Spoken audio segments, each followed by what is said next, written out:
Gold trusted gold buyers మీరు తాకట్టు పెట్టిన బంగారాన్ని విడిపించి ఈ రోజు ఉన్న మార్కెట్ ధరకు కొనబడను. స్వామికి సంబంధించిన కీర్తనలు వింటే గుర్తొచ్చేది శ్రీమాన్ తాళ్లపాక అన్నమాచార్యుల వారు. శ్రీవారికి అన్నమాచార్యుల వారికి అనుబంధం ఏంటో ముందుగా దాని గురించి సెలవివ్వండి. పరమ పవిత్రమైనటువంటి పుణ్యస్థలం తిరుమల క్షేత్రం. అన్నమాచార్యులు మామూలు వ్యక్తి కాదు. భగవంతుడు ఖడ్గం నుంచి ఉద్భవించినటువంటి వ్యక్తి తాళ్లపాక అన్నమాచార్యులు. షోడశ కళానిధికి షోడశోపచారములు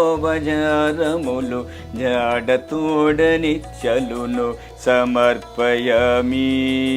తాళ్లపాక గ్రామంలో అన్నమాచార్యులు 1408లో జన్మించి 1503లో పరమపదించినారు. అమరేన శ్రీ వెంకటాద్రి మీద దేవునకు తమితో ప్రదక్షిణాలు దండము.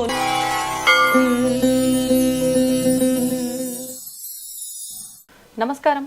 ఐ డ్రీమ్ సనాతన వైభవం కార్యక్రమానికి స్వాగతం. నేను మీ విజిత. కలియుగ ప్రత్యక్ష దైవం వెంకటేశ్వర స్వామి. సాక్షాత్తు స్వామివారు వైకుంఠంలో ఉండడం కన్నా భక్తుల కోరికల మేరకు భక్తులని అనుగ్రహించడం కొరకు స్వామి మన తిరుమలలోనే కొలువై ఉన్నారు, మన భక్తులందరినీ దృష్టిలో పెట్టుకోనని చెప్పి పెద్దవాళ్ళు చెప్తూ ఉంటారు. అయితే అటువంటి తిరుమల వెంకటేశ్వర స్వామికి సేవలు చేస్తున్నారు అనంటే అది ఎంతటి మహద్భాగ్యమో ఎంతటి పుణ్యమో అసలు మనం చెప్పక్కర్లేదు. అలా కొన్ని వంశాల వారు, కొన్ని తరాల వారు, కొంతమంది కుటుంబీకులు స్వామివారి సేవలో ఇప్పటికీ నిమగ్నమైపోయి తరతరాలుగా అవన్నీ కూడా కంటిన్యూ చేసుకుంటూ వస్తున్నారు. అటువంటి వాళ్ళని కనుక మనం తీసుకున్నట్లయితే ముఖ్యంగా మనకు గుర్తొచ్చేది స్వామివారికి సంబంధించిన కీర్తనలు ఇలాంటివన్నీ కూడా తీసుకుంటే అన్నమాచార్యుల వారు గుర్తొస్తూ ఉంటారు. అయితే శ్రీమాన్ తాళ్లపాక అన్నమాచార్య వంశస్థులు వంశపారంపర్యంగా కొన్ని సేవలు స్వామివారికి చేస్తూ వస్తున్నారు. అందులో భాగంగా ఇప్పుడు అన్నమాచార్య వంశస్థులకు సంబంధించిన వారే మన ముందరున్నారు. వారే శ్రీమాన్ శ్రీ తాళ్లపాక స్వామి. ఇప్పుడు వారితో మాట్లాడి అసలు అన్నమయ్య కీర్తనల గురించి, వారు ప్రస్తుతం స్వామివారికి ఎలాంటి సేవలు చేస్తున్నారు అలాంటివన్నీ కూడా అడిగి తెలుసుకుందాం. ఓం నమో వెంకటేశాయ స్వామిజీ. నమో వెంకటేశాయ. సద్గురు అన్నమాచార్య పరంపరాయ నమః. స్వామి, కీర్తనలు అనే ఒక పదం కనుక వింటే, స్వామికి సంబంధించిన కీర్తనలు వింటే గుర్తొచ్చేది శ్రీమాన్ తాళ్లపాక అన్నమాచార్యుల వారు. అయితే అసలు ఎందుకు ఈ అనుబంధం ఏంటి? స్వామివారికి, శ్రీవారికి, అన్నమాచార్యుల వారికి అనుబంధం ఏంటో ముందుగా దాని గురించి సెలవివ్వండి. అమ్మా, పరమ పవిత్రమైనటువంటి పుణ్యస్థలం తిరుమల క్షేత్రం. ఇటువంటి క్షేత్రంలో ఎంతోమంది భక్తులు ఆది మధ్యాంతరహితుడు శ్రీమన్నారాయణుడు వారి నుంచి వైకుంఠం నుంచి ఈ పృథ్వీకి, ఈ వైకుంఠానికి వచ్చినటువంటి శ్రీనివాసులు. వీరి మీద అన్నమాచార్యులు, తిరుమల నంబి, అనంతాల్వారు, పెరుగొండ వెంగమాంబ వంశస్థులు స్వామి దగ్గర ఎన్నో కైంకర్యాలు జరుగుతూ ఉన్నాయి. అందులో ఒక్కొక్క భక్తుడిది ఒక్కొక్క విశేషమైనటువంటి విశిష్టతని స్వామివారు ఎంచుకున్నారు. ఒకరిని పుష్ప కైంకర్యం, ఒకరిది తీర్థ కైంకర్యం, ఒకరిది హారతి కైంకర్యం, అన్నమాచార్యది సంకీర్తన కైంకర్యం. భగవంతుడు ఎలా ఉంటాడు, ఏం చేస్తాడు అనే దాన్ని సంకీర్తన రూపంలో రచించినటువంటి వ్యక్తి తాళ్లపాక అన్నమాచార్యులు.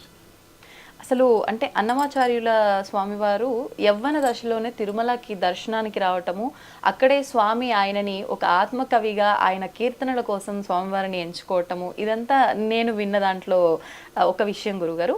అసలు ఎలా మొదలైంది అన్నమాచార్యుల గారి ఈ ప్రస్థానం అంతా స్వామివారితో మమైకమై? నారాయణసురి లక్కమాంబ అనే దంపతులకు అన్నమాచార్యులు తాళ్లపాక గ్రామం, రాజంపేట, కడప డిస్టిక్ అమ్మ, కడప జిల్లా, రాజంపేట తాలూకా, తాళ్లపాక గ్రామంలో అన్నమాచార్యులు 1408లో జన్మించి 1503లో పరమపదించినారు. వారు చిన్నతనం నుంచి చెన్నకేశ్వర స్వామి ఆలయానికి వెళ్ళి అక్కడ వాళ్ళ తల్లిగారు ఏది చూపిస్తే ప్రసాదమో దేవుడికి నివేదన చేశాను నాయన అంటే ఆ ప్రసాదమే తిని పెరిగినటువంటి అన్నమాచార్యులు.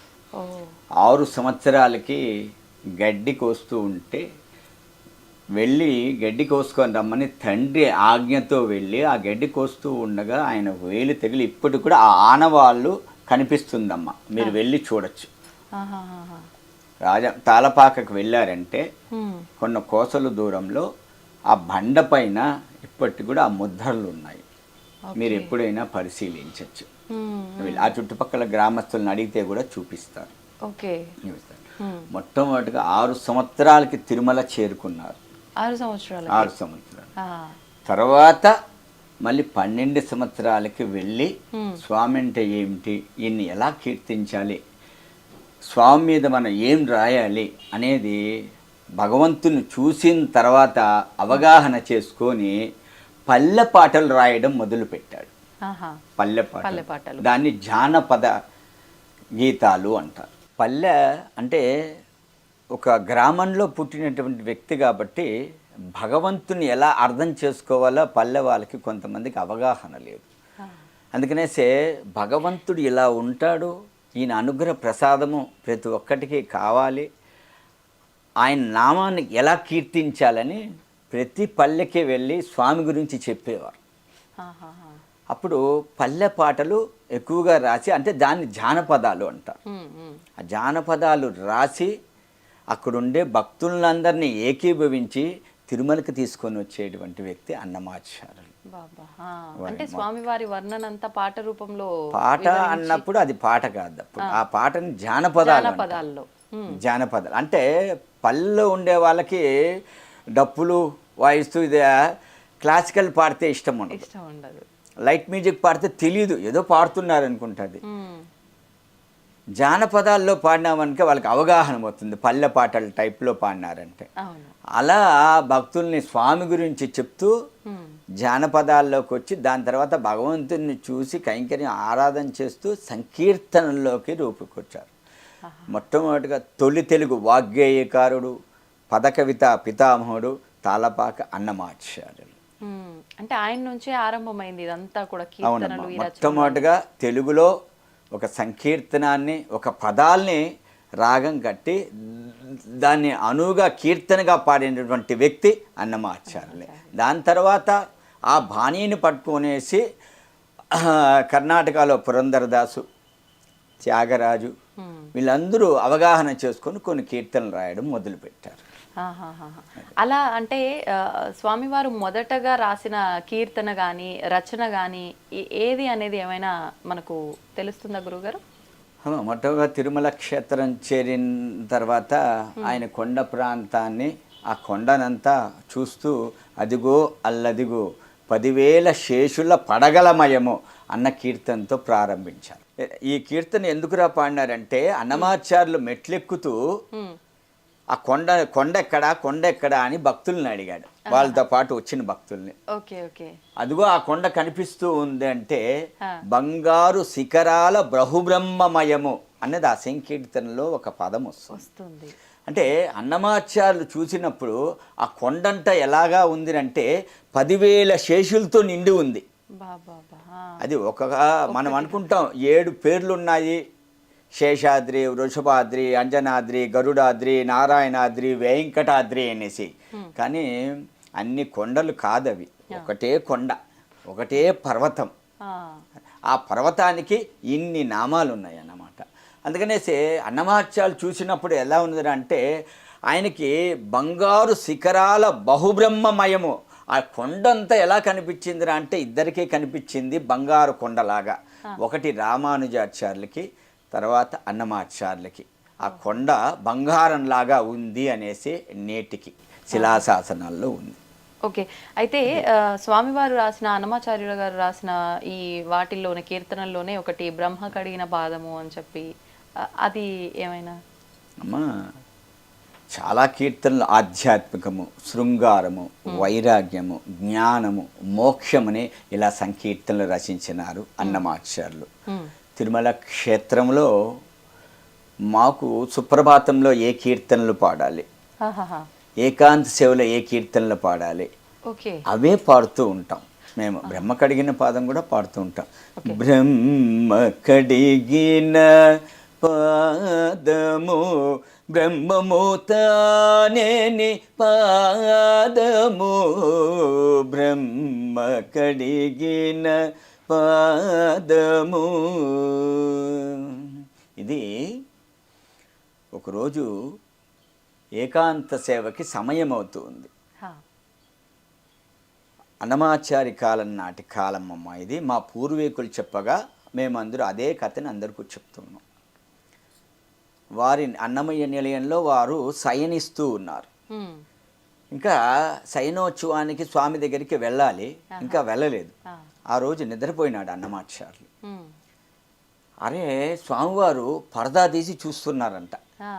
ఇంకా అన్నమయ్య రాలేదా, నాకు సంకీర్తన పాడాలి, నేను నిద్రించాలి, ఆయన కీర్తన ఉంటేనే నాకు నిద్ర వస్తుంది అన్న భావన చేసుకుంటూ ఉండి ఈ పక్క పరదా తీస్తే అరే అన్నమయ్య రాలేదా, ఈ పక్క పరదా తీస్తే అన్నమయ్య రాలేదా అని చూస్తూ ఉన్నారంట.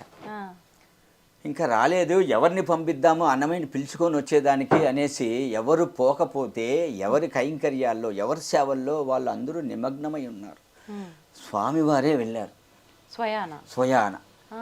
ఇది స్వామివారే నేరుగా అన్నమయ్య దగ్గరికి వెళ్ళి అన్నమయ్య ఇంకా నిద్రపోతున్నావా, వచ్చి నాకు సంకీర్తన పాడితేనే నాకు ఏకాంత సేవ జరుగుతుంది అంటే అన్నమాచార్యులు టక్కున లేచి స్వామి నా ఇంటికి వచ్చేసారా, నా గృహానికి వచ్చేసారా, అయ్యో కూర్చోండి స్వామి ఆసనం వేస్తున్నాను క్షీరమిస్తాను. అన్నమయ్య నాకు అదేది వద్దు, నువ్వు వచ్చి సంకీర్తన పాడితే చాలు, రా. అయ్యో స్వామి ఇప్పుడే వచ్చేస్తున్నా అంటే స్వామివారు పరిగెత్తున్నాడంట. స్వామి పరిగెత్తు ఉంటే అయ్యో ఎంత పాపిని నేను, నా స్వామి నా ఇంటికి వస్తే కనీసం ఆసనం వేయలేదు, క్షీరమైనా ఇవ్వలేదు, కనీసం తీర్థమైనా నేను అడగకపోయినానే, ఎంత పాపిని, స్వామి వస్తున్నాననేసి అన్నమాచార్యులు పరిగెత్తున్నాడు అనమాట. స్వామి పరిగెత్తున్నాడు, అన్నమాచార్యులు పరిగెత్తున్నాడు. లోపలికి వెళ్ళేటప్పటికీ పెద్ద ఆయన కింద కూర్చునేశారు. వెంకటేశ్వర స్వామి అన్నమయ్య అదేంటి స్వామి అలా కింద కూర్చునేశారంటే, అన్నమయ్య నువ్వు వస్తావు పోతావు కూర్చుంటావు లేస్తావు తిరుగుతూ ఉంటావు, నేను ఉదయం నుంచి రాత్రి వరకు నిలబడుకొనే ఉండాలి, నాకు కాలు నొప్పి అయ్యిదా, నేను కూర్చోకూడదా అంటాడు. అదేంటి స్వామి, 4 యుగాల్లో నానా అవతారాలు ఎత్తిన పాదాలు, కొన్ని వేల మంది భక్తులు కొలిచినటువంటి పాదాలు, అరగంట సేపు అర్చకులు పాదసేవ చేసినటువంటి పాదాలు, బ్రహ్మదేవుడు కడిగినటువంటి పాదాలు. అవునా అన్నమయ్య, 4 యుగాల్లో నానావతారాలు ఎత్తిన పాదాల, కొన్ని వేల మంది భక్తులు కొలిచినటువంటి పాదాలు, ఓ అరగంట సేపు అర్చకులు పాదసేవ చేసినటువంటి పాదాల, ఓ బ్రహ్మదేవుడు కూడా కడిగాడా, అయితే ఇంతమంది భక్తులు కొలిచినటువంటి ఆ పాదాలని వర్ణించి ఒక కీర్తన రాయవా అన్నాడు. స్వామి మీకు ఏకాంత సేవకు సమయం అయిపోతుంది, మీకు వస్త్రం వేస్తారు, రా స్వామి పనుకుంటూ ఉంటే వినరయ్యా, ఈ భక్తులు వినరు, ఏరి కోరి పాదాల మీద కీర్తన పాడవయ్యా అంటే ఏకాంత సేవ సమయం ఏమవుతుందంటావే అంటారు. అయ్యో వద్దు స్వామి పాడతానని బ్రహ్మ కడిగిన పాదము బ్రహ్మము తానేని పాదము బ్రహ్మ కడిగిన పాదము. ఈ కీర్తన అలా వచ్చిందమ్మా. ఓ బాబా ఎంత చక్కటి వివరణ గురుగారు, నిజంగా నాకైతే కళ్ళలోంచి నీళ్ళు వస్తున్నాయి.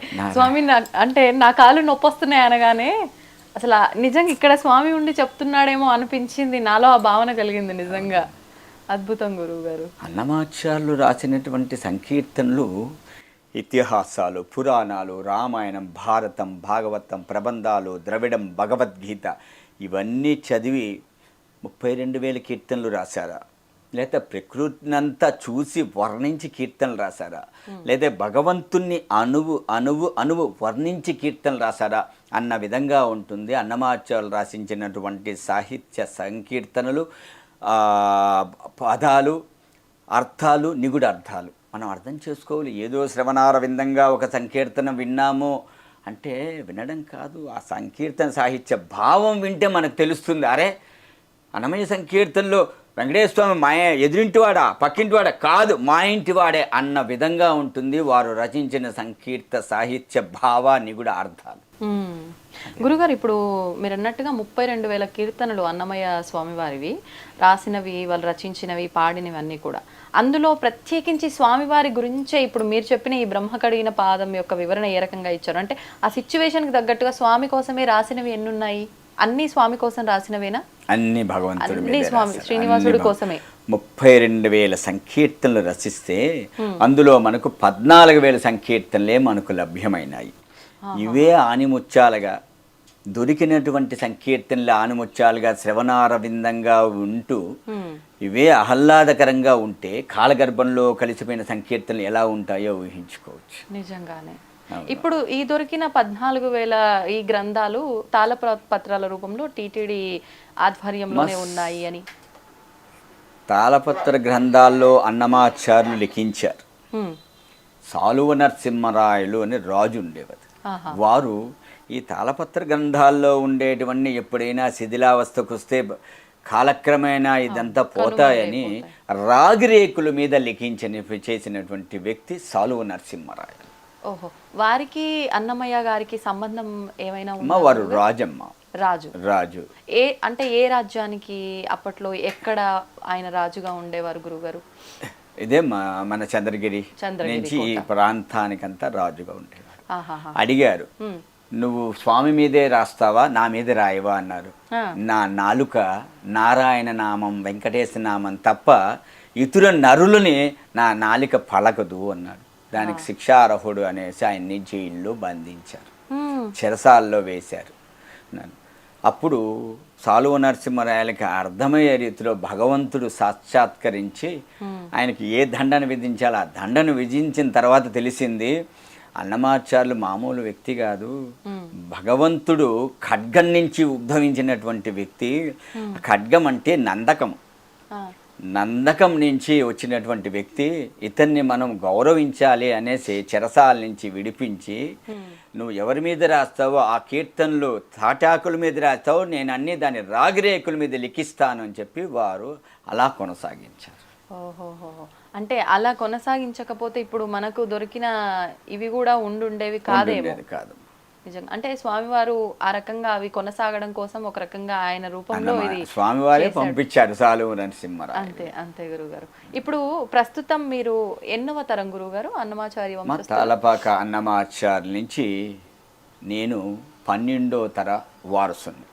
అన్నమాచార్యులు, పెద్ద తిరుమలాచార్యులు, చిన్న తిరుమలాచార్యులు, తిరువేంకటనాథాచార్యులు, అప్పలాచార్యులు, కోనప్పాచార్యులు, శేషాచార్యులు, రాఘవాచార్యులు, కృష్ణమాచార్యులు, అనంతాచార్యులు మా తాతగారు, శేషాచార్యులు మా అనంతాచార్యులు మా ముత్తాత గారు, శేషాచార్యులు మా తాతగారు, రామాచార్యులు మా తండ్రి గారు. నా పేరు తాళపాక స్వామి.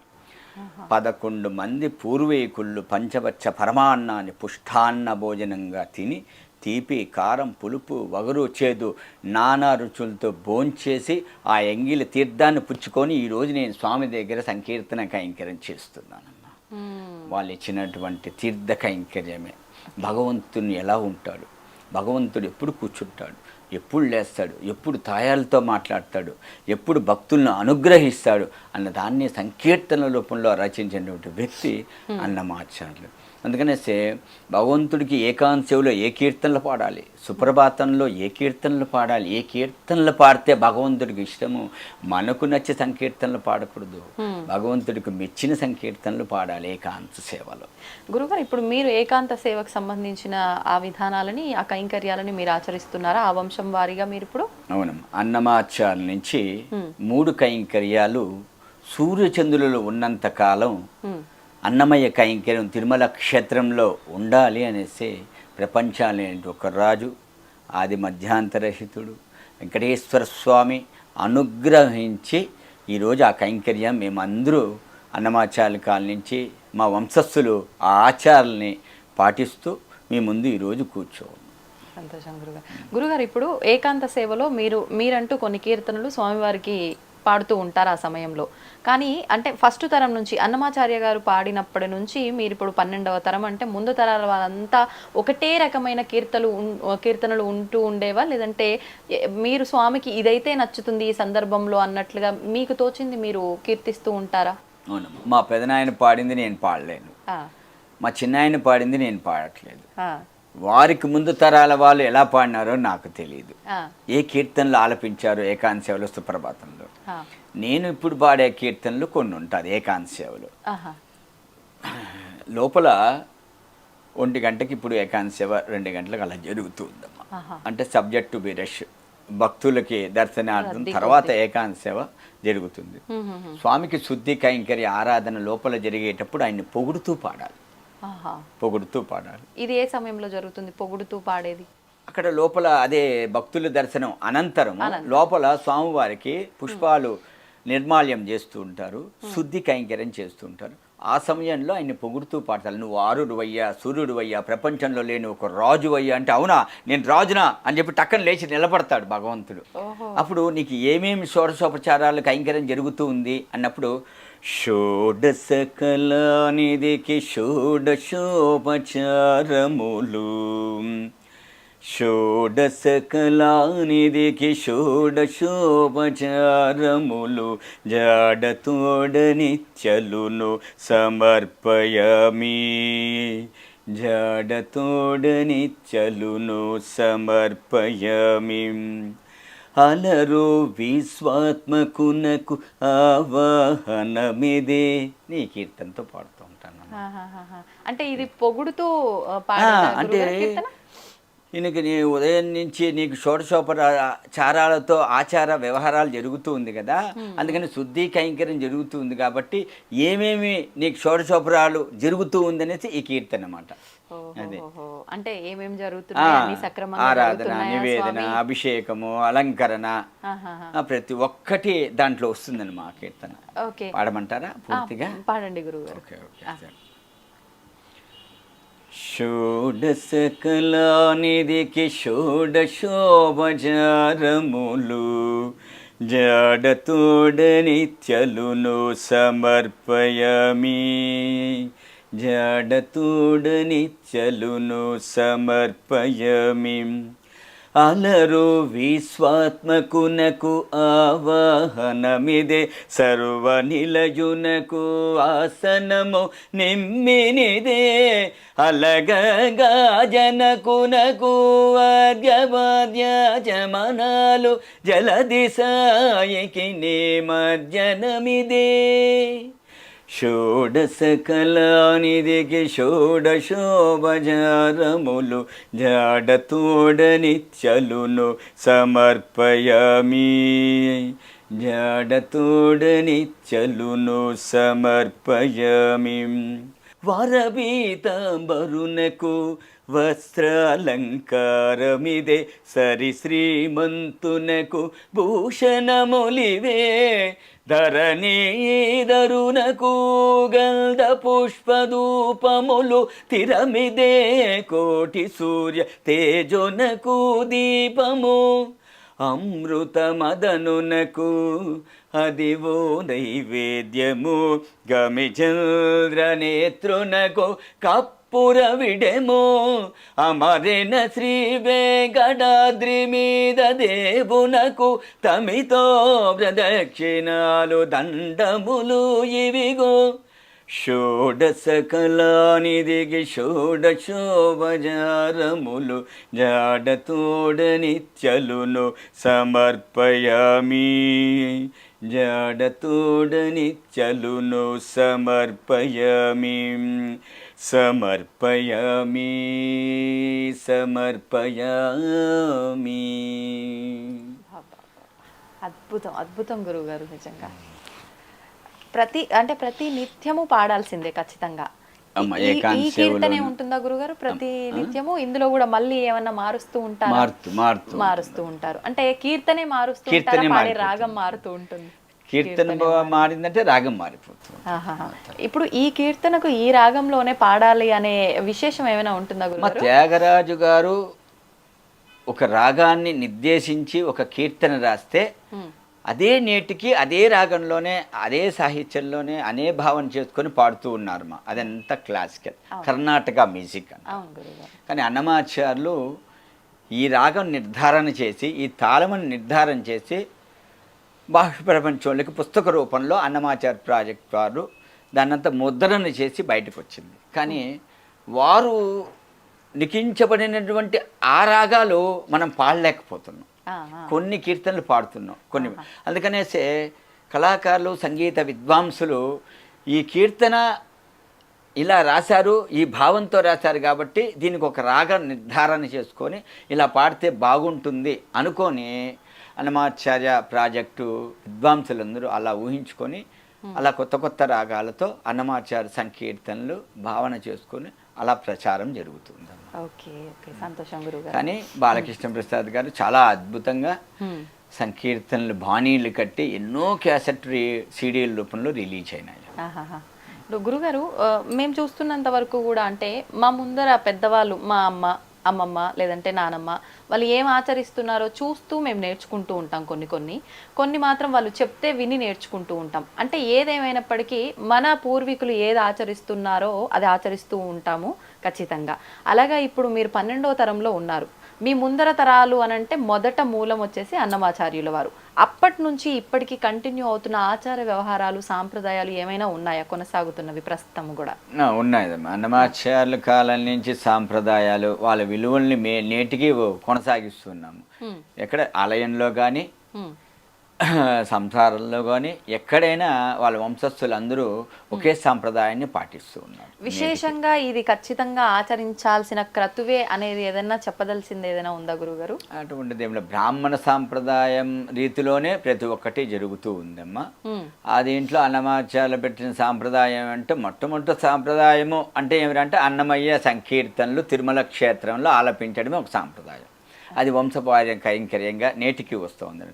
అటువంటిది మొట్టమొదటిగా మేము పట్టుకొని ఆ కైంకర్యాన్ని విడవకుండా మా వంశస్థులు నేటికి 12వ తరవారసులు నేను, మా అన్నగారు, మా తమ్ముడు మేము కొనసాగిస్తూనే ఉన్నాము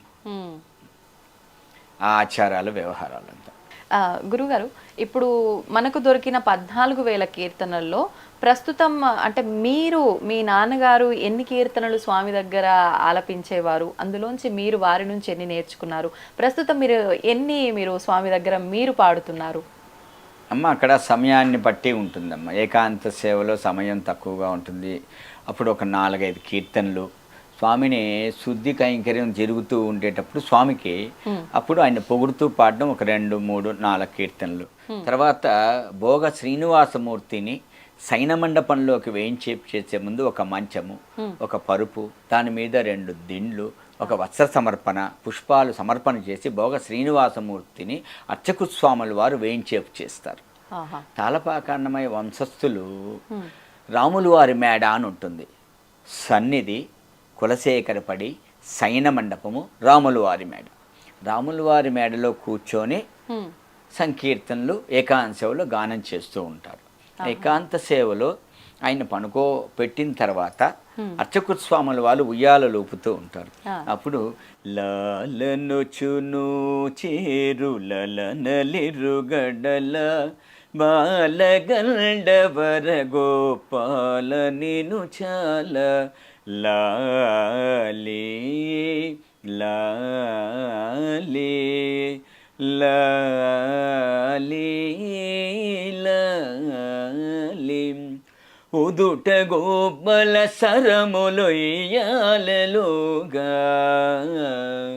పదరిక కలరవము బహుగతులు మృగ ఒదిగి చెంపల కోపులకింత వేగ ముదురు చెమటల నలికముల దోపదోగా లాలే లాలే లాలే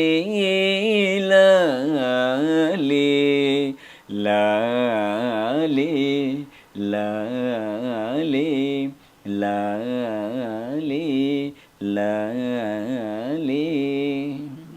అంటే స్వామి స్వామివారికి ఇష్టమైన కీర్తనలే అన్నమయ్య కీర్తనలు. ఇందాక మీరు చెప్పినట్టుగా ఆయన కీర్తన లేనిది నిద్రించలేనని వెళ్ళి వారినే స్వయాన తీసుకొచ్చుకున్న స్వామికి అన్నమయ్యాచార్య కీర్తన ఇంత చక్కటి గాత్రంలో వింటే నాకు తెలిసి స్వామి కీర్తన మొత్తం వినేదాకా కూడా మెలుకుతో ఉండరేమో. అంటే ఈ కీర్తనలే కాదు, ఏకాంత సేవలో చాలా కీర్తనలు సైన కీర్తనలు అని ఉంటుంది, ఇవే పాడుతూ ఉంటాం. Okay okay.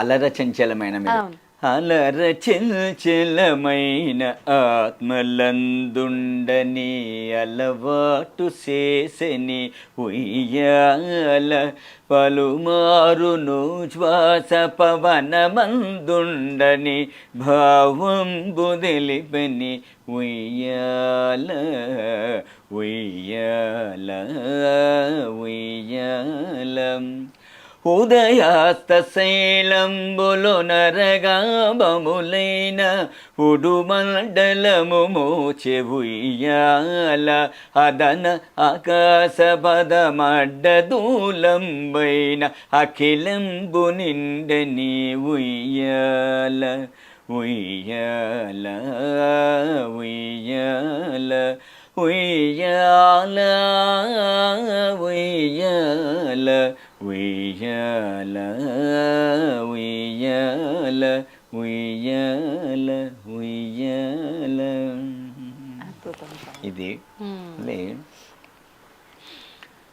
నిద్రించి పాల జల నిధి వలనే ఉద్దిక శ్రీరమణునికి ఒత్తరే పాదములు ఉయ్యాల జంపాల ఉయ్యాల జంపాల వేగుదాగ చిత్తగించి విద్యలెల్లనాదరించి బాగుగా కృపారసము పంచి పంచి వేగుదాగ చిత్తగించి విద్యలెల్లనాదరించి బాగుగా కృపారసము పంచి పంచి ఏ గతి పవలించెను ఎట్ల భోగిల్చెను ఏ గతి పవలించెను ఎట్ల భోగిల్చెను భోగేంద్ర రమణుని ఊచరే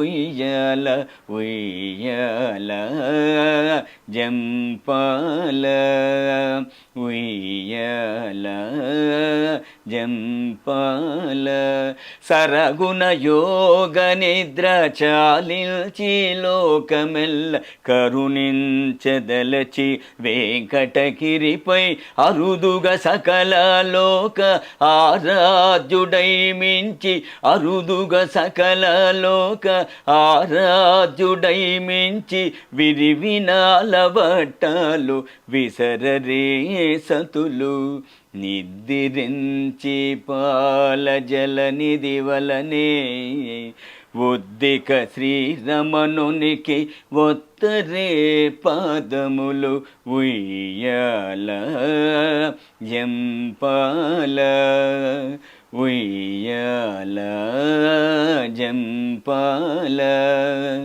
ఉయ్యాల జంపాల.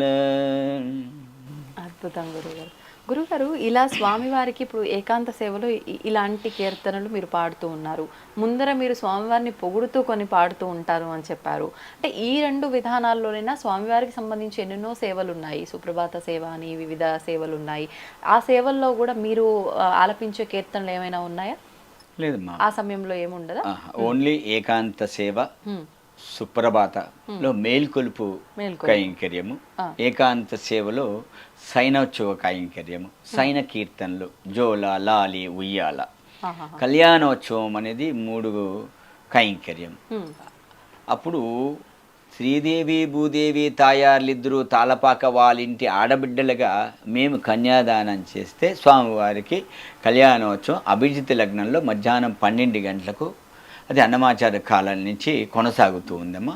నేటికి టీటీడీ వారు నిర్వహించేటువంటి కళ్యాణోత్సవంలో కూడా తాళపాక వాళ్ళది కన్యాదాన కైంకర్యం నేటికి జరుగుతూ ఉందన్నమాట. ఎందుకని గురుగారు దీని వెనకాల ఆంతర్యం అన్నమాచార్యులే మొట్టమొదటిగా కళ్యాణోత్సవం ప్రారంభించారు కనుక ఓహో ఎవరింట్లో ఆడబిడ్డలుంటే వాళ్ళే కన్యాదానం చేయాలి కాబట్టి అన్నమాచార్యులే కళ్యాణోత్సవం ప్రారంభించారు కాబట్టి వారి చేతుల మీదుగానే కళ్యాణోత్సవం జరుగుతుంది. ఓకే ఓకే గురుగారు స్వామివారికి సంబంధించి ఎన్నెన్నో కీర్తనలు ఉన్నా కూడా సుప్రభాతానికి సంబంధించిన ఆ కీర్తనలు ఆ పాటలు అని అంటే ఎంతో మంది భక్తులు ఇష్టపడుతూ ఉంటారు. దానికి సంబంధించిన కీర్తన ఏదైనా పాడతారు? కొండల్లో నెలకొన్న చాలా బాహ్య ప్రపంచంలో అందరికీ నాలుగు మీద నడయాడే కీర్తన. అవును. కొండలలో నెలకొన్న కోనేటి రాయడువాడు కొండలంత వరములు గోపెడువాడు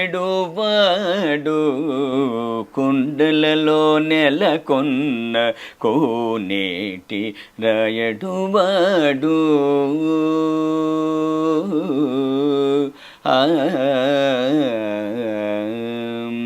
కుమ్మరదాసుడైన కురుబరతి నంబి ఇమ్మన్న వరములెల్ల ఈచినవాడు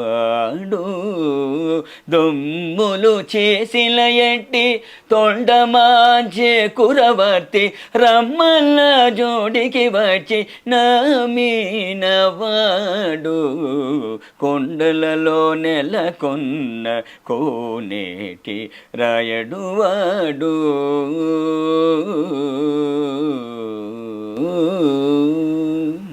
అద్భుతం గురుగారు. గురుగారు మీరు ఇంతకు ముందర ఒక విషయం చెప్పారు. ముందుగా అన్నమాచార్యుల వారు పల్లె పాటలకు సంబంధించి వాళ్ళని అందరినీ కూడా స్వామి వర్ణనని వాళ్ళకి ఆ రకంగా ప్రేరేపించి అందరినీ తిరుమలకి తీసుకు వచ్చేవారు అని చెప్పి, ఆ విధంగా అంటే ఇప్పుడు మీరు ఆయన వంశస్థులుగా అలాంటి క్రతువులు ఏమైనా చేస్తున్నారా ముందర తరాల వారు కానీ ఇప్పటి వాళ్ళు కానీ? మా పూర్వీకులు ఏమి కానీ చేయలేదు. నేను తిరుమలలో చేరిన తర్వాత ఊరూరా అన్నమయ్య ఇంటింటా అన్నమయ్య అనే కాన్సెప్ట్ ఒకటి తీసుకుని వచ్చి ప్రతి శనివారము 2 తెలుగు రాష్ట్రాల్లోనూ మా అన్నమయ్య సేవలు జరుగుతూ ఉంది. ఊరూరా అన్నమయ్య ఇంటింటా అన్నమయ్య. ఏ రకమైన సేవలు గురువు గారు? మేము అన్ని ఆలయాల్లోనూ అన్నమాచార సంకీర్తనలో నాట్య ప్రదర్శనలు, ఇటు ఎండోమెంటు ఆలయాలు కానీ ప్రైవేట్ ఆలయాలు కానీ దేవస్థానం సంబంధించిన ఆలయాల్లో కూడా అన్నమయ్య సేవలో శ్రీవారి సేవ అనేసి భరతనాట్యాలు, కూచిపుడి, భగవద్గీత అందరికీ భాష ప్రపంచానికి తెలిసేటట్టుగా మా అన్నమయ్య సేవలు, నాట్య ప్రదర్శనలు, భగవద్గీత పారాయణాలు, దాని తర్వాత కీర్తనలు, అదేవిధంగా ఇంటింట అన్నమయ్య అంటే ప్రతి శనివారం ఒకరింట్లో వాళ్ళ ఇంట్లో సాంప్రదాయంగా పారాయణము, కొంతసేపు భజన, దాని తర్వాత కీర్తనలు, గోవిందనామాలు, తర్వాత స్వామివారికి ఒక టెంకాయ కొట్టి నివేదన చేసేసేసి హారతి ఇచ్చేయడము, ఇది చేస్తూ ఉన్నాం. ఎందుకంటే వాళ్ళల్లో భక్తి భావన ప్రతి ఇంట్లోనూ తీసుకురావాలి.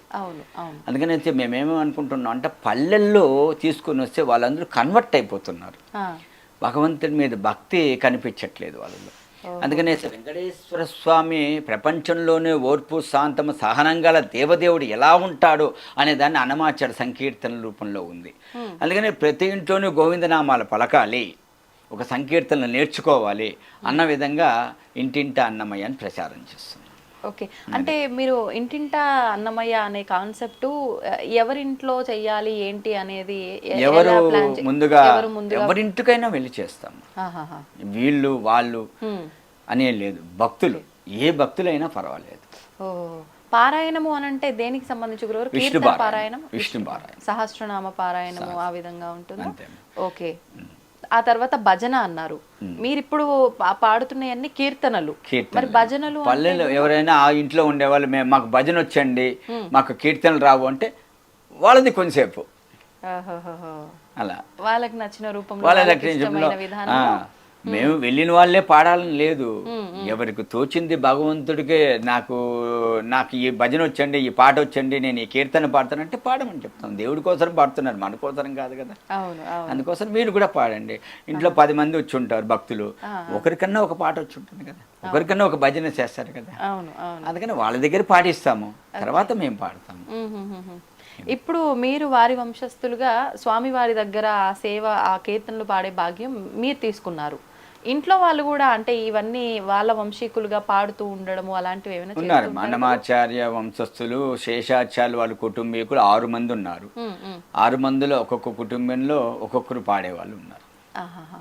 వాళ్ళు అంటే ఇప్పుడు స్వామివారి దగ్గర స్వామివారి దగ్గర 6 కుటుంబీకుల్లో 3 కుటుంబీకులను భగవంతుడి కైంకర్యంగా తీసుకున్నారు. 3 కుటుంబీకులు వాళ్ళని. Okay okay. ఇప్పుడు అంటే మీరు 12వ తరం అన్నారు. అలా ప్రస్తుతం ఇప్పుడు ఈ 2025 వరకు ఎన్ని తరాల వారు ఉన్నారో మీకు ఏమైనా అంచనా? 13వ తరం వాళ్ళు ఉన్నారు, 14వ తరం వాళ్ళు కూడా ఉన్నారు. అలా ఎన్ని తరాల వరకు? అంతే 14 వరకే తరాల ఉన్నారు. వరకు ప్రస్తుతం 14వ తరం. ఓకే. మీలో ఒకరికొకరికి సంబంధాలు ఉంటూ ఉంటాయి. అందరూ అందరూ ఉన్నారు. మేము ఒకసారి చిన్న మా 6 మంది కుటుంబీకుల్లో చిన్న ఫంక్షన్ అయినా 100 మంది దాటేస్తాం. ఆహాహాహా. Okay okay. మరి ఎందుకని విశేషంగా ఈ 6 కుటుంబీకులు ఉంటే 3 కుటుంబీకులనే ఎంచుకోవటం, వాళ్ళ ముగ్గురే అంటే భాగస్వామ్యం అవ్వటం? అక్కడ కైంకర్యము 3 కైంకర్యాలే కదమ్మా. అవును అవును. అందుకనేసి వేరే కైంకర్యాలు లేవు కదా భగవంతుడి దగ్గర. మా స్థానము ఏకాంతసేవ, సుప్రభాతము, కళ్యాణోత్సవం. అందుకని మేము ముగ్గురు అడ్జస్ట్ చేసుకుంటున్నాం. మిగతా ఇంకేదైనా ఎక్స్ట్రా కైంకర్యాలు ఉంటే టీటీడీ వారు కల్పిస్తారు వాళ్ళకు కూడా అవకాశాన్ని. ఓకే. అంటే భగవంతుడు ఆయన ఎవరినైతే పిలిపించి దలుచుకున్నాడో వారినే పిలిపించి వాళ్ళ దగ్గర పాడించుకుంటాడు. ఎన్నో జన్మల పుణ్య ఫలం ఉంటేనే అన్నమాచార వంశస్థుల్లోనూ జన్మిస్తారు. నిజంగా గురువు. అటువంటి రాలిన ముత్యాలని ముగ్గురిని తీసుకున్నారు. కానీ గురువుగారు ఇలా అడుగుతున్నాను ఏమీ అనుకోవద్దు. ఇప్పుడున్న ఈ కలియుగంలో ఎంత ఒకే తల్లి కడుపులో పుట్టిన అన్న తమ్ముళ్ళు, అక్క చెల్లెళ్ళు అయినా ఒకరు ఎదుగుతుంటే ఒకరు తక్కువలో ఉంటే కొన్ని సందర్భాల్లో తెలియక ఎన్నెన్నో కొట్లాటలు, ఎన్నెన్నో వివాదాలు చూస్తూ ఉంటాము. అంటే మీరు ఆయన వంశీకులుగా ముగ్గురు ఉండి ముగ్గురు లేకుండా ఉండటం అనేది ఆయన భగవంతుడి దయే. కానీ ఈ భేదాభిప్రాయాలు ఎక్కడ రావట్లేదా గురువుగారు? మాది ఎప్పుడు రాలేదు. వాళ్ళకే వచ్చింది, మాకెందుకు రాలేదని అన్న భేదాభిప్రాయం మా వంశంలో ఎవరికి రాలేదు. భగవంతుడు వీళ్ళని మెచ్చాడు, కైంకర్యాన్ని తీసుకున్నారు, మనల్ని దూరంగా పెట్టారు అన్న భావన చేసుకున్నారే తప్ప మాకెందుకు ఇవ్వలేదు అనే టీటీడీని ప్రశ్నించలేదు, భగవంతుని ప్రశ్నించలేదు. Okay okay. అంటే ప్రశ్నించకపోయినా వారిలో వారికి కొంచెం మనస్పర్ధలు, వివాదాలు అలాంటివి కూడా తలెత్తే అవకాశాలు ఉంటాయి. కానీ అవి కూడా లేవు. ఉంటుందేమో కానీ మా వంశస్థుల్లో లేదు. Okay okay. ఇంకా వంశ వృక్షం అలా మొదలైంది. ఆ మూలం ఇలాంటి గొడవలు ఏవీ లేకుండా స్వామికి ఎవరికి అవకాశం వస్తే వాళ్ళు సేవ చేసుకునేటట్టు. మా నాన్నగారు కైంకర్యం చేయలేదమ్మా. చేయలేదా గురువు గారు? మా చిన్న ఆయన, మా పెదనాయన. Okay okay. మా నాన్నగారు టీచర్ వృత్తిలో ఉన్నారు. అంటే ఆయనకు అవకాశం రాలేదా? వారికి వద్దనుకున్నారు, నాకు సంగీతం రాదు, నేను చేయను అని తప్పుకునేసారు. సంగీతం రాలేదు అంటే గాత్రం ఉండాలా, నేర్చుకునే అవకాశం లేకపోవడం? మాకు గాత్రం ఉండాలి, నేర్చుకోవాలి, సాధన చేయాలి. Okay okay. గురుగారు ఇప్పుడు అంటే మీరున్నారు, మీ నాన్నగారికి లేకుండా మీ చిన్నాన్నగారికి ఉంది, తర్వాత మీకుంది.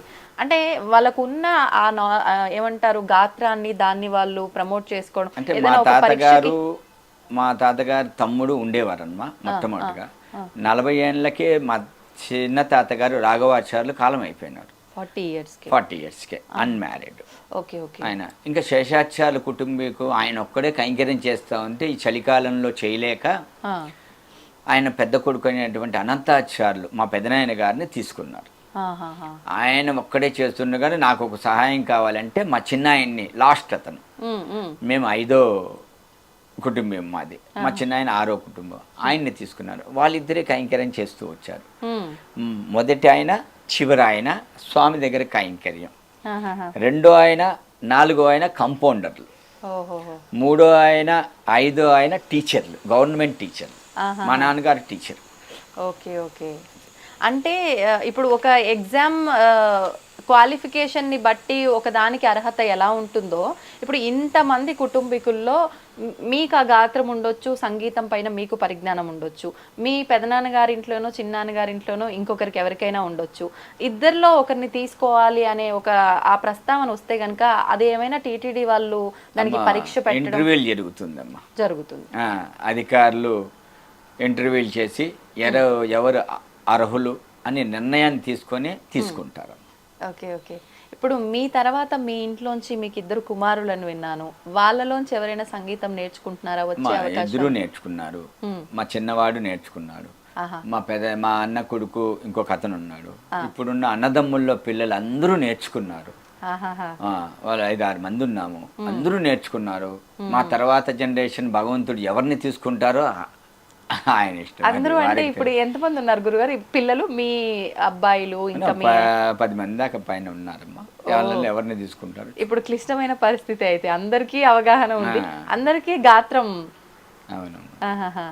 అయితే అంటే క్లిష్టం అంటే ఒకటి 5 మంది పాడేవాళ్ళు ఉన్నారమ్మా. 5 మంది పాడే వాళ్ళు ఉన్నారు. Okay okay. అంటే ఇంకా మనం అసలు అంచనా కూడా వేయలేం. ఇప్పుడు దీంట్లో కూడా రిటైర్మెంట్ అనేది ఏమైనా ఉంటుందా గురుగారు? ఎన్ని సంవత్సరాలు? వంశపారంపర్యంగా ఉన్నది. మళ్ళీ గవర్నమెంట్ రూల్స్, దేవస్థానం వాళ్ళ రూల్స్ ప్రకారం 65 సంవత్సరాలకి రిటైర్మెంట్ ఉందమ్మా. 65 years. 65 years. ఓకే. స్టార్టింగ్ వయసు ఎంత గురుగారు? 40 ఏళ్ళు లోపల ఉండాలి. 40 లోపు ఉండాలి. 60 అంటే దాదాపు ఒక 25 నుంచి 30 సంవత్సరాలు స్వామి దగ్గర సేవ చేసుకునే భాగ్యం అయితే ఉంది. ఇప్పుడు మీరు ఎన్ని సంవత్సరాలు అవుతుంది గురుగారు? అమ్మ నేను 88లో జాయిన్ అయ్యానమ్మా. అప్పుడు మిరాసి కాలం. Okay okay. మిరాసి అప్పుడు వంతు అంటారు దాన్ని. వంతు ఒక్కొక్క సంవత్సరం ఒక్కొక్కరు అనమాట. ఓహోహో. దాని తర్వాత 2003లో ఫస్ట్ 88లో జాయిన్ అయ్యి 2 సంవత్సరాలకు దిగేశాను. 94లో మళ్ళీ వెళ్ళాను నేను. మళ్ళీ 2 సంవత్సరాలు చేస్తే దిగేశాను. దాని తర్వాత 2003లో మాకంతా ఇంటర్వ్యూలు పెట్టి మొట్టమొదటిగా నన్ను సెలెక్ట్ చేసి నేను వెళ్ళాను. మళ్ళీ మా అన్నగారు వచ్చారు, మళ్ళీ మా తమ్ముడు గారు వచ్చారు. ఇప్పుడు 3 స్వామి దగ్గర కైంకర్యం చేస్తున్నాం. 65కి రిటైర్మెంట్. నాకు ఇంకొక 6 సంవత్సరాలు ఉంది. Okay okay okay. సంతోషం. ఎందుకని గురుగారు అప్పుడులో అంటే అట్లా సంవత్సరం ఒకరు అట్లా ఎందుకని ఉండేది? అప్పుడు మిరాసి కాలం అన్నమాట. మిరాసి రద్దు అయిపోయిందమ్మా. రద్దు అయిపోయిన తర్వాత వాళ్ళని అంతా పర్మనెంట్గా ఎంప్లాయీస్గా స్వీకరించారు. కోర్టు అలా అనుమతి ఇచ్చేసింది. Okay okay. అందుకని కోర్టు 2 పోస్టులే ఇచ్చింది తాళపాక వాళ్ళకి. వీళ్ళకి కైంకర్యం 2 పోస్టులు సరిపోతుందని. అది ఇంకా అవకాశం అందరికి రావాలన్నట్లుగా కూడా ఒక రకంగా అదేలేండి.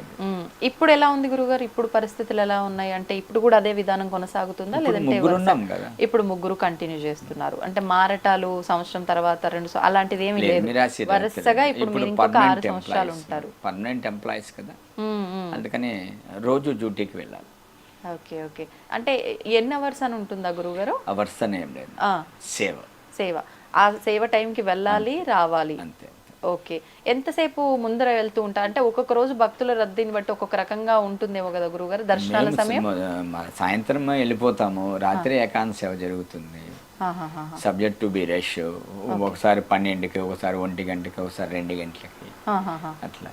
ఇంకా ప్రతిరోజు సాయంత్రం మళ్ళీ ఉదయం మేల్కొలుపు అని అంటే అది మీరు అక్కడే ఉంటాము. నైట్ అక్కడే ఉంటారు? అక్కడే ఉండి సుప్రభాతం కూడా చూసుకొని 4 గంటలకు వచ్చేస్తాం.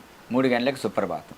Okay okay. 4 గంటలకు వచ్చేస్తాం. సాయంకాలం వెళ్ళి ఇంకా మార్నింగ్ సుప్రభాతం కంప్లీట్ చేసుకొని రావటమే. ఓకే. ఇప్పుడు అంటే మీరు ఈ సేవలు చేస్తున్నందుకు గాను అన్నమాచార్య వంశస్థులుగా గాను ఈ 2 విధానాలు కనుక దృష్ట్యా తీసుకుంటే ఎటువంటి అంటే మీకు స్పెషల్గా ఏమన్నా అక్కడ విధానాలు, నియమాలు అలాంటివి ఏమైనా ఉంటూ ఉంటాయా గురుగారు? ఊళ్ళో దేవుడి దగ్గర స్పెషల్ ఏముంటుందమ్మా.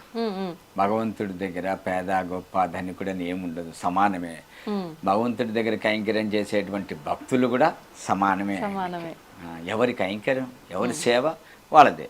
పుష్ప కైంకర్యం వాళ్ళ సేవ, తీర్థ కైంకర్యం వాళ్ళ సేవ, అర్చక కైంకర్యం, దీక్షితుల కైంకర్యం వాళ్ళ సేవ, తలపాక వాళ్ళది, తరుగుండ వాళ్ళది, గొల్ల సన్నిధి గొల్ల కైంకర్యం. ఎవరి కైంకర్యాలు ఎవరి వాటికి ఏం చేయాలి, అక్కడ ఎంతసేపు ఉంటుంది అనేది వాళ్ళు చేసుకుంటూ పోతూ ఉంటాం. ఎవరు ఎక్కువ ఎవరు తక్కువ అనే భేదభావన ఎవరికి ఉండదు. దేవుణ్ణి తాకే కైంకర్యం దీక్షతులు వాళ్ళు తీర్థం ఇస్తే మిగతా వాళ్ళందరూ పుచ్చుకుంటూ ఉంటారు. వాళ్ళే ప్రధానం. Okay okay. దీక్షతులు అర్చకులే ప్రధానం.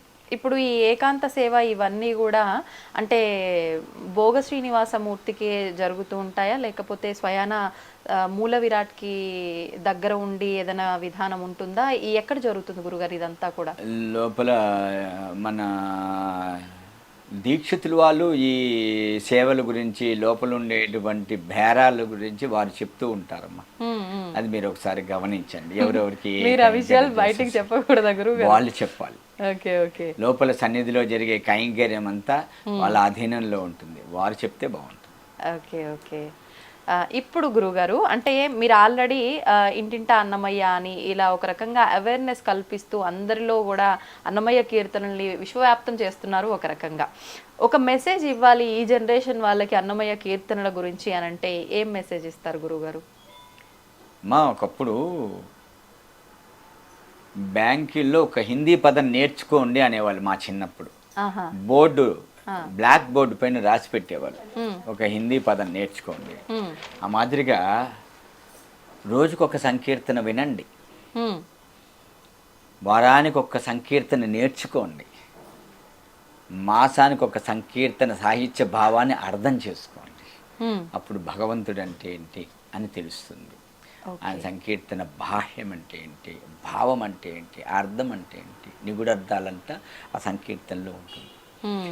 ఎవ్వరెవ్వరి వాడు ఈ జీవుడు, ఎవ్వరికి ఏమౌను ఈ జీవుడు, ఎవ్వరికి ఏమౌను ఈ జీవుడు, ఎందరికి కొడుకుగాడి జీవుడు, వెనుక ఎందరికి తోబుట్టుడి జీవుడు, ఎందరిని భ్రమయించడి జీవుడు, దుఃఖమెందరిని గ్రావింపడి జీవుడు, ఈ జీవుడు ఈ జీవుడు, ఎవ్వరెవ్వరి వాడు ఈ జీవుడు, ఎవ్వరికి ఏమౌను ఈ జీవుడు, ఎక్కడెక్కడ తిరగడి జీవుడు, వెనుక ఎక్కడు తన జన్మమీ జీవుడు, ఏకడి చుట్టము ఈ జీవుడు, డెప్పుడెక్కడికి ఏగేను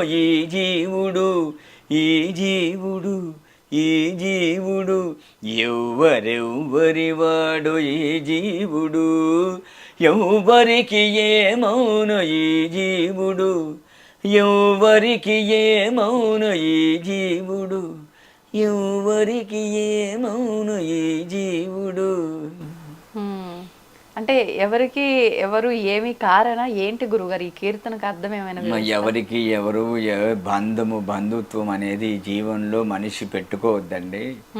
ప్రతిదానికి నేను ఒకడున్నాను, నన్ను అర్థం చేసుకుంటే మీ జీవిత విధానం అంటే ఏంటి అని తెలుస్తుంది అని అన్నమాచార్య సంకీర్తన భావ తాత్పర్య రహస్యం అమ్మా. ఓకే ఓకే కానీ గురువుగారు వింటూ ఉంటే చాలా వినసొంపుగా అనిపిస్తుంది, నిజంగా అసలు అలా వినాలనే అనిపిస్తుంటుంది ఎంతసేపు పాడినా. ఇంతవరకే మాకు తెలుసు కానీ దానిలో ఉన్న అర్థాన్ని మేము తెలుసుకోగలిగే అంత జ్ఞానం మా దగ్గర లేదు అని మా ఆలోచన. విన్నంత మాత్రాన అవన్నీ మాకు స్వామి గురించి ఎలా అర్థమవుతాయి అంటారు గురువుగారు? ఒకసారి వింటే రాదమ్మా, ఆ కీర్తనని 10 సార్లు వినాలి. ఓకే, వినితే అప్పుడు మనకు ఆ సంకీర్తన భావం ఏంటి అని అర్థమవుతుంది. భావం అర్థమైనప్పుడు దాంట్లో ఉండే అర్థాలు, నానా అర్థాలు ఏంటి అని మనం తెలుసుకోగలుగుతాం. ఒకసారి వింటే శ్రవణారవిందంగా కీర్తన వింటాం, రాగం బాగుంది అనుకొని వింటాము. కానీ 10 సార్లు వింటే దాని భావం అర్థమవుతుంది. అన్నమాచార్యులు ఎందుకు ఈ కీర్తన ఎప్పుడు ఎక్కడ ఎలా రాశాడు, స్వామి కూర్చో ఉంటే రాశాడా, నిలబడుకో ఉంటే రాశాడా, స్వామి ప్రయాణం అవుతూ ఉంటే రాశాడు, స్వామి భుజిస్తూ ఉంటే రాశాడా, తాయాలతో మాట్లాడుతూ ఉంటే ఈ కీర్తన రాశాడా అన్న విధానం 10 సార్లు వింటే అర్థమవుతుంది ఏ కీర్తనైనా. గురుగారు, ఇప్పుడు మీరు ఆల్రెడీ కొన్ని కార్యక్రమాలు అయితే చేపడుతున్నారు, ఇంకా ఫ్యూచర్లో ఇది చెయ్యాలనుకుంటున్నాము, ఇది చేస్తే ఇలా ఒక మంచి మెసేజ్ వెళ్తుంది అనే ఆలోచనలు ఏమైనా ఉన్నాయండి? ఉన్నాయమ్మా. ఇంకా బాహ్య ప్రపంచానికి అన్నమయ్య సంకీర్తనలు ప్రచారంలోకి ఇంకా ముందుకు తీసుకెళ్లాలనేసే తాళపాక వంశస్థులందరూ అనుకుంటున్నాం. ఓకే, టీటీడీ తిరుమల తిరుపతి దేవస్థానం వాళ్ళు అన్నమాచార్య ప్రాజెక్టు స్థాపించి అక్కడ ఉండేటువంటి కళాకారులతో విద్వాంసులచే కొత్త కొత్త సంకీర్తనలు, సంగీత బాణీలు కట్టి క్యాసిడీల రూపంలో రిలీజ్ చేస్తున్నారు. అది బాహ్య ప్రపంచానికి చాలామంది భక్తులకి అందిస్తూ ఉన్నారు. వాళ్ళు ఒక ధోరణగా వెళ్తూ ఉన్నారు. వంశస్థులుగా మా కర్తవ్యం ఏంటి, మేము ఎందుకు పుట్టాము వంశస్థులుగా, మేము ఏం చేయాలి అన్నది మేము నిర్ధారణ చేసుకొని మేము కూడా సంకీర్తనలు ప్రచారం చేస్తున్నాం. ఓకే ఓకే మీరు అంటే ఎవరికైనా ఇంట్రెస్ట్ ఉన్న వాళ్ళకి చెప్తూ ఉంటారా గురుగారు? ఒక గురువు స్థానంలో ఉండి సంకీర్తనలు క్లాసెస్ తీసుకోవడం లేదు, అలాంటివి ఏమైనా? నేను క్లాసెస్ ఏం తీసుకోవట్లేదు. అన్నమయ్య సంకీర్తనలు, సాహిత్యము, స్వామి దగ్గర కైంకర్యాలు ఏంటి, అన్నమయ్య కైంకర్యాలు ఏంటి, ఏ కైంకర్యాలు ఎవరెవరు చేస్తున్నారు, ఆహా. మేము ఏం కీర్తనలు పాడతాము అవి వరకే చెప్తాము, కానీ Okay. సంకీర్తనలు మేము ఎవరికి నేర్పించట్లేదు. మాకే రావు. అయ్యయ్యో, మీకు రాకపోవడం ఏంటి గురువు గారు? స్వయానా వెళ్ళి సాక్షాత్తు ఆ స్వామి దగ్గరే మీరు పాడుతూ ఉన్నారు, మీకు రాకపోవడం ఏంటి నారాయణ గురుగారు? నారాయణ నారాయణ. గురుగారు, మీ వెనకాల చూస్తుంటే అన్నమయ్య స్వామి వారి విగ్రహం కనిపిస్తోంది. స్వామి చేతిలో ఏదో పట్టుకున్నట్టుగా కనిపిస్తుంది, అసలు ఏంటది? మాది తంబూరా అంటారు. ఆ, తంబూరా అంటే అది మ్యూజిక్ అవునమ్మా, చేసేదేనా? దానికి 4 స్ట్రింగ్స్ ఉంటుంది. ఓకే. స్ట్రింగ్స్ ఆహాహా. దాని నుంచి సజ్జమము పంచమము, మళ్ళీ సజ్జమము పంచమును 4 స్ట్రింగ్స్ ఉంటుంది అనమాట. దాని ద్వారా శృతి అంటారు. ఓకే. శృతి, ఆ శృతిని పట్టుకొని మేము లోపల కీర్తనలు పాడాలన్నమాట. తంబూరా అంటారు. ఓహో, అవి తీసుకొని దాన్ని వెళ్తారు మీరు? నందకము, అన్నమాచార్యులు ఒక ఖడ్గం నుంచి ఉద్భవించారు అన్నారు. అవును. నందకము అంటే అది ఒక ఖడ్గం అన్నమాట. ఆహా. అంటే ఆ ఖడ్గం అంటే పేరు కత్తి. నందకమ్మ గురుగారు? కత్తి. ఆ. కత్తి అది భగవంతుడికి ఎక్కడరా ఉంటుందంటే, మహావిష్ణువు నిలబడితే నాభి నుంచి తిరువడి వరకు ఉంటుంది. ఓహో. నాభి నుంచి తిరువడి వరకు ఉంటుంది. ఆహాహా. నాభి ఎక్కడరా ఉంటుందంటే గగనం పైన ఉంటుంది. తిరువడి భూమికి 6 అడుగుల ఎత్తులో ఉంటుంది. అప్పుడు ఖడ్గం ఎంత పెద్దది ఉంటుందో మీరు ఆలోచించండి.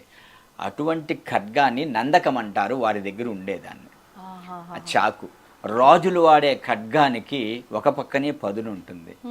భగవంతుని నుంచి వచ్చినటువంటి ఖడ్గానికి ఇరుపక్కల పదునున్నట్టుగా ఆధ్యాత్మ, శృంగారం, భక్తి, జ్ఞానమని 4 రకాలుగా రచించినటువంటి వ్యక్తి తాళపాక అన్నమాట.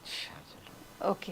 ఇప్పుడు అంటే 4 రకాలుగా రచించారు అని చెప్పారు. అందులో మీరు పాడిన కీర్తనలు దేనికి భక్తి సంబంధించినవి? కీర్తనలు పాడతాము.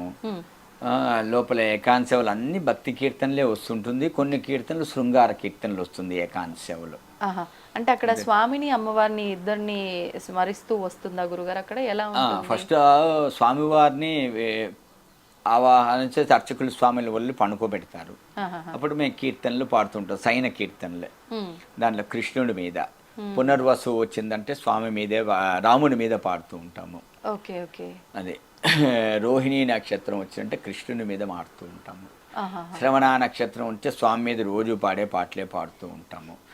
తాయార్లు తిది నక్షత్రాలు ఏదిని వచ్చింటే మంగళవారాలు, శుక్రవారాల్లో తాయారు మీద పాడుతూ ఉంటాం. ఏమని పొగడుదు మేయిక నీను ఆమని సొబగుల అలమేల్ మంగయేమని పొగడుదు మేయిక నీను ఆమని సొబగుల అలమేల్ మంగయేమని ఏమని ఏమని పొగడుదు మే తిరు జవరాల తిత్తి తిరు జవరాల తిత్తి ఈ తరళమైన నీ తారహర మధురే తిరు జవరాల తిత్తి జమ జక్క జం జం జనకీ నాని ప్రకటప్పు మురవొబ్బే బల బల సకల బదిగి సరసబు కొమ్మ నీ మొక సిరి మురిసేన చింబుల మురిపెముల తిరు జవరాల తిత్తి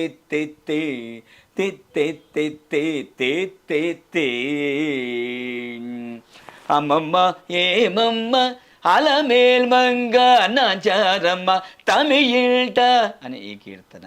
అదే కంటి శుక్రవారము గడియలేదింట అంటి అలమేలు మంగ అండనుండే స్వామిని కంటి. అంటే విశేషాన్ని బట్టి ఒక్కొక్కటి ఒక్కొక్క రకంగా పాడుతూ ఉంటారు. గురుగారు, మీరు ఇందాకే అంటే స్టార్టింగ్లోనే ఒక విషయం చెప్పారు, మనకు నచ్చినవి కాదు, స్వామికి నచ్చినవే పాడాలి, కీర్తించాలి ఆ సమయాన్ని బట్టి అని చెప్పి మీరు ఇప్పుడు చెప్పారు. నక్షత్రాలను బట్టి, వారాలను బట్టి కూడా విశేషాలను బట్టి స్తుతిస్తూ ఉంటాం కీర్తనలు అని. కానీ మనకంటూ ఒకటి నచ్చింది ఏదో ఒకటి ఉంటుంది, వాళ్ళ కోసం అవి నచ్చినవి పాడినప్పటికీ. మీకు నచ్చింది ఏదైనా ఉందా కీర్తన? ఉందమ్మా. అది ఒక్కసారి. హరి నీవే సర్వాత్మకుడవు, హరి నీవే సర్వాత్మకుడవు, ఇరవగువావనమీయగదే, హరి నీవే సర్వాత్మకుడవు. చూడక మానవు చూచేటి కన్నులు, ఏడనేవైన ఇతరములు, నీడల నిల్త నిరూపములే గదయిడువడని ఇహమీయగదే, హరి నీవే సర్వాత్మకుడవు. కలుగక మానదుకాయపు సుఖములు, ఇలలో పలగలవెన్నైనా, అలరిన శ్రీ వెంకటాధిపనికే ఇలనర్పితము ఇహమీయగదే, హరి నీవే సర్వాత్మకుడవు, హరి నీవే, హరి నీవే. ఈ పాట నాకు చాలా ఇష్టం, ఈ కీర్తన. ఎందుకని గురుగారు? అంటే ఎన్నో కీర్తనలు ఉన్నప్పటికీ ఇదే మీకు ఎందుకు అంత నచ్చింది? నా పేరు ఆయన పేరు ఒకటే కనుక హరి హరి అని. నాకు చిన్నప్పటి నుంచి ఈ కీర్తన చాలా ఇష్టం, ఎక్కువగా ఈ కీర్తన పాడుతాను. మీరు ఏ వయసులో నేర్చుకున్నారు గురుగారు ఈ కీర్తనలు కానీ, సంగీతం కానీ ఇవన్నీ? 15వ సంవత్సరం. 15వ సంవత్సరం. అప్పటి నుంచి ఇంకా స్వామి కీర్తనలు ఏదో ఒకటి పాడుతూ ఉండేవారా నేర్చుకున్న దగ్గర నుంచి? మీరు నేర్చుకుంటున్నప్పుడు మొదటగా నేర్చుకున్నది మీకు గుర్తుందా? మొత్తం సంగీతమే నేర్చుకున్నాను. మొదటగా నేర్చుకున్న పాట నిత్య పూజలేవేవో నిరసిననో ప్రత్యక్షమైనటి పరమాత్మోనికి నిత్య పూజలేవేవో.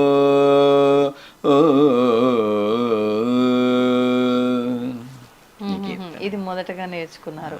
ఓకే ఓకే, అద్భుతం గురుగారు. అయితే ఇప్పుడు కొన్ని కీర్తనలు ఇంకా విశేషమైనవి, భక్తుల మనసును తాకే కీర్తనలు కూడా ఇంకా కొన్ని ఉంటూ ఉంటాయి గురుగారు. అలాంటివి ఏవైనా 1-2 మా అందరి కోసం పాడి వినిపించండి. పల్లెల్లో వెళ్ళి అన్నమాచార్యులు భగవంతునికి దగ్గర చేర్పించాలనేసి వేడుకొందామా వేడుకొందామా వెంకటగిరి వెంకటేశ్వరుని వేడుకొందామా అని భజన దీంట్లో పిలిచికెళ్తాడనమాట. ఈయన ఒక చెట్టు దగ్గర కూర్చొని పాడుతూ ఉంటాడు. వేడుకొందామని చుట్టుపక్కల ఉండే వాళ్ళందరూ అవును కూడా మనం కూడా వేడుకొందాంలే రండి అని చెప్పేసి ఈయన పాడుకుంటూ ముందు పోతే వెనకాల భక్తులందరూ మనం కూడా వేడుకుంటామని తప్పట్లు తట్టుకుంటూ వాళ్ళు కూడా ముందుకెళ్ళిపోతూ ఉంటారు. అలా గుళ్ళో పిలుచుకొని వెళ్ళిపోతాడు వాళ్ళందరినీ. గుళ్ళో పిలుచుకొని కూర్చోబెట్టేసి ఈ కీర్తనలు అన్ని పాడి చేస్తుంటాడు, భజన సాంప్రదాయాలన్నీ. అట్లా పాట వినగానే భక్తి పారవశంతో భక్తులందరికీ అలా వచ్చేస్తుంది అని అవలీలుగా వెళ్ళిపోతూ ఉంటాడు అనమాట. అది సాంప్రదాయం మొట్టమొదటిగా ప్రారంభించిన వ్యక్తి అన్నమాచార్యులు, భజన సాంప్రదాయం. ఇప్పుడు ఈ కీర్తనల్లో అన్ని రకాల కీర్తనలు ఉన్నాయన్నారు. అంటే ఆధ్యాత్మికానికి సంబంధించి, ఆధ్యాత్మిక, శృంగారము, వైరాగ్యము, జ్ఞానము, భక్తి, మోక్షము. అలగటం అనేది ఆడవాళ్లకు సహజం. అలాగే దేవతలందరూ కూడా అలిగేవాళ్ళు, స్వామి అంటే వాళ్ళని బ్రతిమిలాడేవాళ్ళు, ఇలా కొన్ని సామాన్య మానవులు మాట్లాడుతూ ఉంటారు. వాటికి సంబంధించిన ఏమైనా కీర్తనలు ఉన్నాయా గురువు? అవి ఏమైనా పాడతారా? తిరుమల క్షేత్రంలో ఏకాంత సేవలో ఏకాంత సేవ అయిపోయేది 4 అడుగులు వేస్తారు అన్నమాచార్యులు జోచ్యుతానంద పాడేసిన తర్వాత. జో అచ్యుతానంద జో జో ముకుంద రావే పరమానంద రావే పరమానంద రావే పరమానంద రామ గోవింద జూ జూ జూ జూ నందు నింటను చేరి నయము మీరంగ చంద్రవదనలు నీకు సేవ చేయంగ అందముగ వారిన్ల ఆడుచుండంగా మందలకు దొంగ మా ముద్దురంగా జూ జూ జూ జూ జూ జూ జూ జూ. ఈ కీర్తన పాడిన తర్వాత ఈ కాలంలో లేదు కదమ్మా, అన్నమాచార్య కాలంది చెప్తున్నాను. పాడుతూ ఉంటే స్వామి నిద్రపోయినారు అనుకొని అన్నమాచార్యులు 2 అడుగులు వేస్తారు. వేస్తేనే స్వామి అన్నమయ్య అంటారు. అదేంటి స్వామి మీరు ఇంకా నిద్రపోలేదా అంటాడు. నాకెక్కడ నిద్ర వస్తుంది, నువ్వు పాడుతూ ఉన్నావు, ఈ ఉయ్యాల ఊగుతూ ఉంది, నీ పాట నిలిపేశావు, ఉయ్యాలాగిపోయింది, నా నిద్రపోయింది అన్నప్పుడు మరి ఏం చేయమంటారు స్వామి అంటే, పద్మావతి దేవిని పిలవయ్యా, ఉయ్యాలు ఊపుతూ ఉంటే నాకు నిద్ర వస్తుంది అన్నాడు. అప్పుడు విచ్చేయవమ్మ వెన్నెలబమ్మ మచ్చిక మరునిడాక మగోరిడాక అన్న కీర్తన పాడతాడు అన్నమాట. అప్పుడు తాయారు పరిగెత్తుకొని వస్తుంది. ఆడవాళ్ళు పొగడ్తలకి పడిపోతారు. అమ్మవారిని అమ్మా తల్లి జగజ్జనని లోకపావని మాత పద్మావతీదేవి నీ మనసు ఎటువంటిదమ్మా అంటే, గగనంలో వీచేటువంటి చంద్రబింబం అనేటువంటి ఆ కాంతి చల్లదనానికంటే నీ మనసు చాలా మెచ్చదైందమ్మా అని అంతే పడిపోయింది అమ్మవారు. అప్పుడు పరిగెత్తుకొని అలా తాయాలని కూడా ఇలా పిలుస్తూ ఉంటాడు అన్నమాట. అలివేలు మంగమ్మని కూడా అంటే ఆవిడ మహత్యాన్ని గొప్పతనాన్ని పొగుడుతూ చెప్తూ ఒక కీర్తన ఉంది అని విన్నాను. ఆ కీర్తన ఏమైనా? చాలా కీర్తనలు ఉన్నావు, అది ఒక్కటి ఏమైనా పాడండి గురుగారు. ఇప్పుడు పాడిందంతా అమ్మవారి పైన. అమ్మమ్మ ఏమమ్మా అనేది, ఏమని నిన్ను పొగడదను స్వామి అడుగుతారు. ఎప్పుడు నా మీద పాడతావు, లక్ష్మీదేవి మీద శ్రీదేవి భూదేవి వాళ్ళ మీద పాడంటే వాళ్ళని పొగిడేంత స్తోమత నాకు లేదు, ఆమెని ఏమని పొగడదు నేను అని కీర్తిస్తారు. ఓకే ఓకే, అదే సంతోషం గురుగారు, చాలా చక్కటి విషయాలు మాట్లాడారు. నాకు చాలా సంతోషంగా ఉంది. అంటే ఎన్నో తరాల నుంచి ఇట్లా స్వామివారి సేవలో ఉండి మనందరికీ గుర్తొచ్చేది స్వామివారి వర్ణన, ప్రతి ఒక్క విషయంలో గుర్తొచ్చేది అన్నమయ్య స్వామివారి కీర్తనలు. ఆ కీర్తనలకు సంబంధించిన వంశస్థులైన మిమ్మల్ని కలవటం, మీతో ఇన్ని విషయాలు పంచుకోవడం నాకు చాలా ఆనందంగా ఉంది గురుగారు. ఆయన సేవ చేస్తున్నందుకు మీరు అదృష్టవంతులైతే, మీ అందరితో మాట్లాడుతున్నందుకు నేను కూడా ఎంతో అంత అదృష్టం చేసుకున్నానని అనుకుంటున్నాను. నమస్తే అండి. ఐ డ్రీమ్స్ వారికి నాకు ప్రత్యేక కృతజ్ఞతలు, ధన్యవాదాలు. వెంకటేశ్వర స్వామి ఆశీస్సులు పరిపూర్ణంగా ఉండాలని, ఈ ఐ డ్రీమ్స్ ఛానల్ ఇంకా మంచి అభివృద్ధి కావాలనేసి భగవంతుణ్ణి ప్రార్థన చేసుకుంటూ స్వామివారి ఆశీస్సులు తప్పకుండా ఉండాలని కోరుతున్నాను. నమో వెంకటేశాయ సద్గురు అన్నమాచార్య పరంపరాయ నమః. ధన్యవాదాలు గురుగారు. నమో వెంకటేశాయ.